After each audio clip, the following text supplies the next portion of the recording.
Hello students, in this we will discuss about limiting descent. अब देखिए next हम लोग क्या देख रहे हैं, stoichiometry. What do you mean by stoichiometry? Stoichiometry involves the calculation of mass of reactant and product in a chemical reaction. ठीक है, मतलब stoichiometry involves the calculation of mass of reactant and product. जैसे ये reactant है और ये क्या बनना है, प्रोडक्ट बनना है, रिएक्टेंट और प्रोडक्ट. ठीक है, तो इसके स्टाइक्योमेट्री क्या है, इसके मास के कैलकुलेशन से related. It involves the calculation of mass of reactant and product. Reactant and product in chemical reaction. अब देखिए स्टाइक्योमेट्री क्या होता है. It denotes number of molecules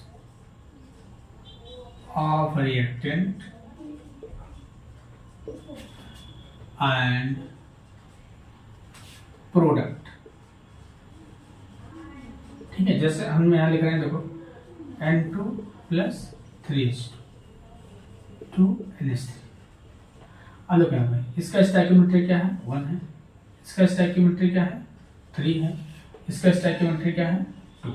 बात समझ में आएगी. It denotes the number of molecules of reactant and product in chemical reaction.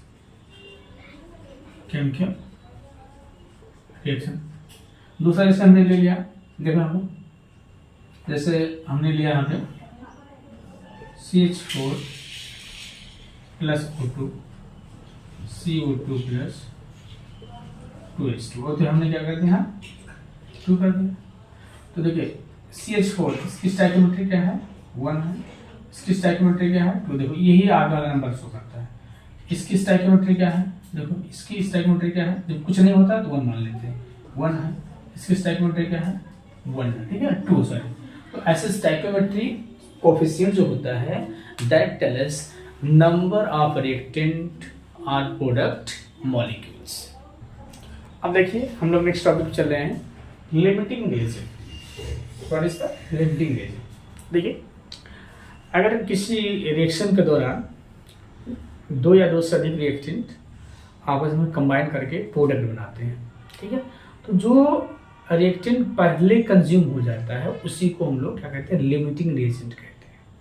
पुनः एक बात ध्यान दे देना कि जब कोई केमिकल रिएक्शंस होता है, जब कोई केमिकल रिएक्शन होता है जिसमें 2 या 2 से अधिक रिएक्टेंट मॉलिक्यूल्स या रिएक्टेंट इन्वॉल्व होते हैं और आपस में कंबाइन करके क्या बनाते हैं, प्रोडक्ट बनाते हैं.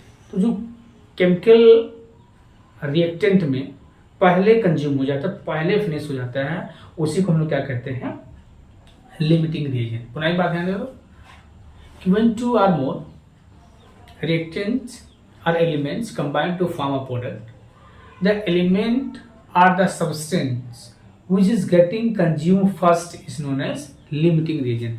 किसी भी केमिकल रिएक्शन के दौरान जब 2 या 2 से अधिक क्या करते हैं, सब्सटेंस आपस में रिएक्ट करते हैं, 2 या 2 से अधिक एलिमेंट आपस में रिएक्ट करके एक प्रोडक्ट बनाते हैं, तो उस रिएक्टेंट में से जो रिएक्टेंट पहले फिनिश हो जाता है, जो पहले कंज्यूम हो जाता है, उसी को हम लोग क्या कहते हैं, लिमिटिंग रिएजेंट कहते हैं. इसमें बहुत सारे न्यूमेरिकल्स हम लोग करेंगे, लेकिन अभी हम लोग थियरी पार्ट ही डिस्कस कर रहे हैं.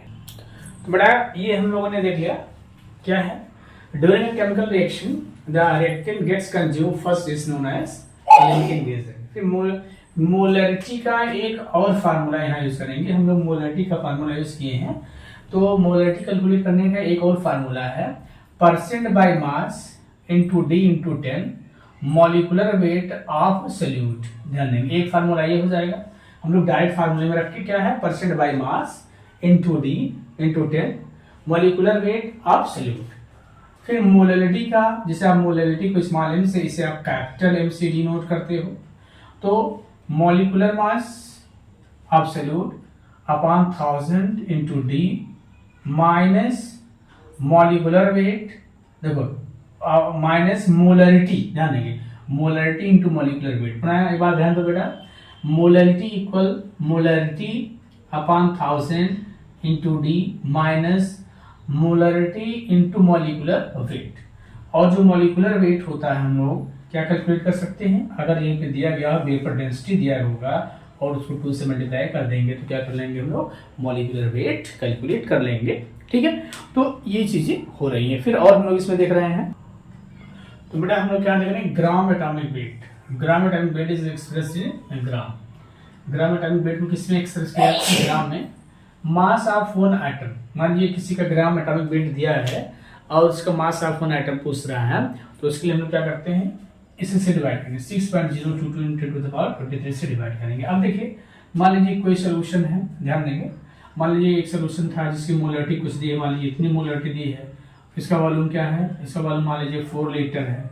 ठीक है, और फिर कह रहा है कि इसकी मोलरिटी क्या है, मोलरिटी पूछ रहा है और इसका वॉल्यूम क्या हो जा रहा है, 5 लीटर होगा। तो इस फार्मूले को हम लोग यूज करके M1V1 इक्वल M2V2 से इसको यूज कर लेते हैं और M2 कुल क्या हो जाएगा, M1V1 अपॉन V2। तो ऐसे हम लोग किसी को मान लीजिए कोई सोल्यूशन है और उसकी मोलरिटी दी गई है और इसको डाइल्यूटेड करके वॉल्यूम बढ़ाया जा रहा है, तो उसकी मोलरिटी पूछी जा रही है। तो उस तरह के सोल्यूशन को, उस तरह को क्वेश्चन को सॉल्व करने के लिए हम लोग M1V1 इक्वल M2V2। मान लीजिए ऐसे मैं अपना बता रहा हूँ, मान लीजिए कोई सोल्यूशन, मान लीजिए कोई सोल्यूशन है, ठीक है, कोई सब्सटेंस है जिसकी मोलरिटी क्या है, इतनी है और वॉल्यूम क्या है, इतना है। ठीक है, और उसका वॉल्यूम कहाँ पे बढ़ाया है, 5 मतलब ml तक बढ़ा दिया जा रहा है।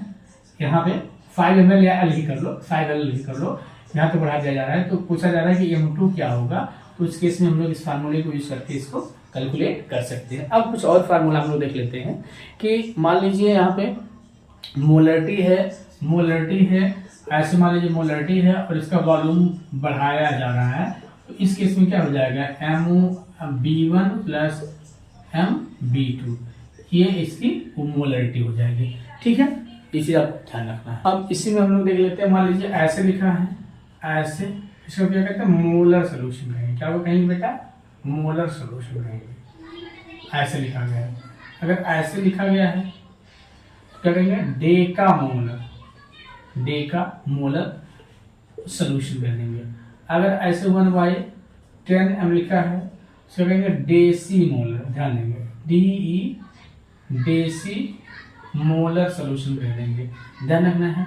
अगर 1/100 है मोलर सोल्यूशन है, क्या कहेंगे, सेंटी मोलर सोल्यूशन कर देंगे। ठीक है, तो ये चीज आपको ध्यान रखना। हाँ, 1/2 अगर है तो देखो ये 1/2 m है, क्या कहेंगे, इसे ध्यान देंगे आप सेमी मोलर कहेंगे। क्या कहेंगे, सेमी मोलर सोल्यूशन कहेंगे। इस चीज को आपको ध्यान रखना है। तो ये बहुत कॉमन चीज है, मोलर सोल्यूशन हो गया, देखो डेका मोलर हो गया, डेसी मोलर हो गया, सेंटी मोलर हो गया, और ये क्या होगा, सेमी मोलर नहीं, सेमी मोलर सोल्यूशन। ऐसे आपको यहाँ पे रिप्रेजेंट करने हैं। तो बेटा अगर हम लोग इतने सारे फार्मूलाज पढ़ लेंगे और कुछ इसके क्वेश्चंस हैं जो प्राय पूछे गए हैं, उसको हम नेक्स्ट वीडियो में डिस्कस करेंगे। ये सारे फार्मूलाज जिसको आप पढ़ लीजिए तो उससे सारे न्यूमेरिकल्स आपके सॉल्व हो जाएंगे।